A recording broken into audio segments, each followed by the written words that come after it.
Have you heard this ending before?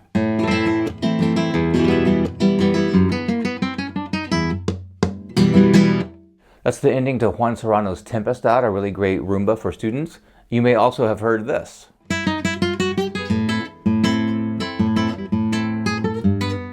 That's a segue into the B section of Miser Lou, which is a great Greek song, but we know it as a surf tune by Dick Dale. And this phrase is a great way to end tunes. You hear it in a lot of old music, old tangos and old jazz stuff. And I want to show you my go-to way to play this ending in any key. You've probably heard this ending many, many times. It actually doesn't have to be an ending, just like in Miser Lou.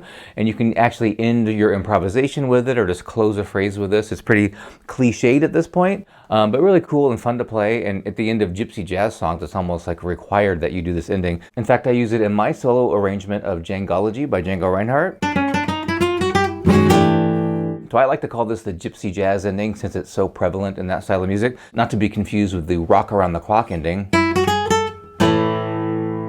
All that's happening here is that we end on a major chord or a minor chord, we go to the fifth in the chord, we go down a half step, and then we go up chromatically until we reach the root of the chord. That's all that's happening.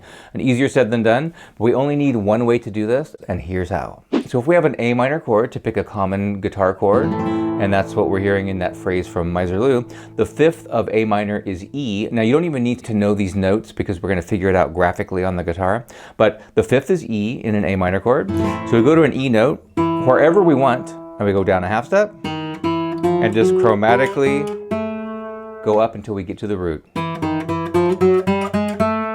That's one way you can do it, just on one string, going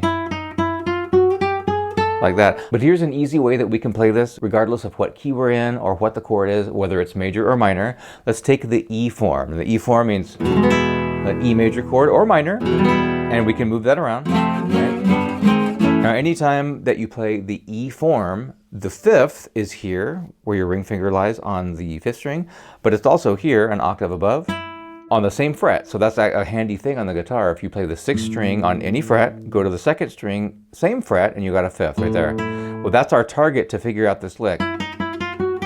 Except we're not going to do it on one string. We're going to make it easier than that. So if you have an A minor chord, for example, we're going to jump up to the second string, and then instead of going down here, which you certainly can, I like to get that same note right here with my pinky because you don't have to move at all. We're going to come back to the E note, go up chromatically. Now here, we could stretch out one fret, but why stretch when we can just jump over with a strong finger like the index, and then end it here with your middle finger. So I was shuffling it there. Without a shuffle, it would be... And typically we're going to hit the chord after that. So in that example of Juan Serrano's Tempestad, it lands on an E minor chord, and we're going like this. Exactly the same way.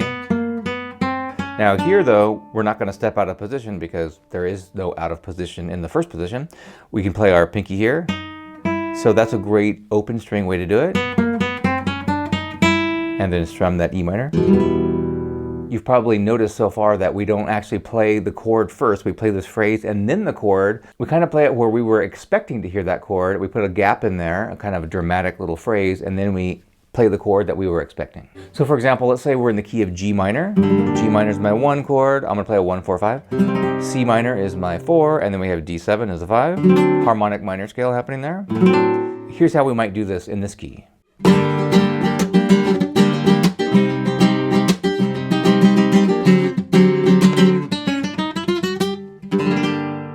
So 99 times out of 100, we're going to play this on the and of 1. We're going to kill the chord before, which is almost always the 5 chord. 5 wants to go to the 1.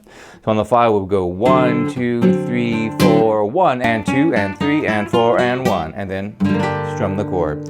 When we land on the root of the chord, that in this case a minor chord, this way with the middle finger, I'm so tempted to play a minor 6 chord, which we hear that in all kinds of music, but in Gypsy jazz all the time, right? The 1 chord, it just kind of lends itself to that ending because we're so used to hearing that kind of go together with that ending, I would say.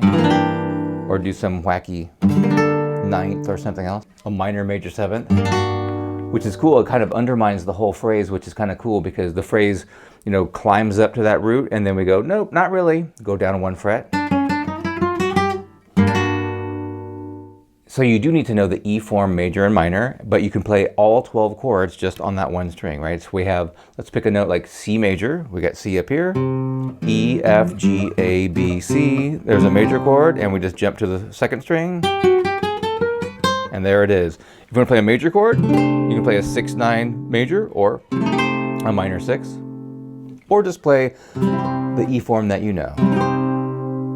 What if it were a D minor chord and we got to go up really high? Well, we have this open way of playing a D minor instead of having to finger it like this, which is kind of tough up that high, especially if you don't have a cutaway like I do. We can play it this way, and then I'm imagining the whole chord. This is the root, right? This is also the root, by the way. Another way to get a fifth is go to the ceiling, stay on the same fret. That's true of every pair of strings except for going from the second string to the third string, because that string is tuned differently, right? But just think of it like this is the root of the chord on a 6th string. Whatever fret that is, go to the 2nd string, same fret, and start your lick from there. You can even do something like this. A nice little triplet slur variation you can put in there. Now this is one way that we're doing it based on the E form. You should try to do this with other ways of playing a chord, like an A form or whatever. We're just going to stick to the E form here. But remember, the 5th is also closer to the 6th string, obviously right there. A little power chord hiding in there. Let's say that we have a B flat major chord, and we can do it from here. And remember, it's the 5 that we're almost always coming from, right? So the 5 is actually the root of the 5 is the note that we start this phrase on. Practice doing this ending and see if there's a song that you play that you can insert this into, not just at the end, but you can do it other places in the song as we've seen, or at the end of an improvisation as well. And this is kind of a great thing if you really want to annoy the people that you're playing with. End every song that way and you'll never be invited back to the gig. If you like that ending, check out my version of Djangology by Django Reinhardt. I've got a solo guitar version where I teach you how to play it, and we're going to end with the same phrase in this video right here.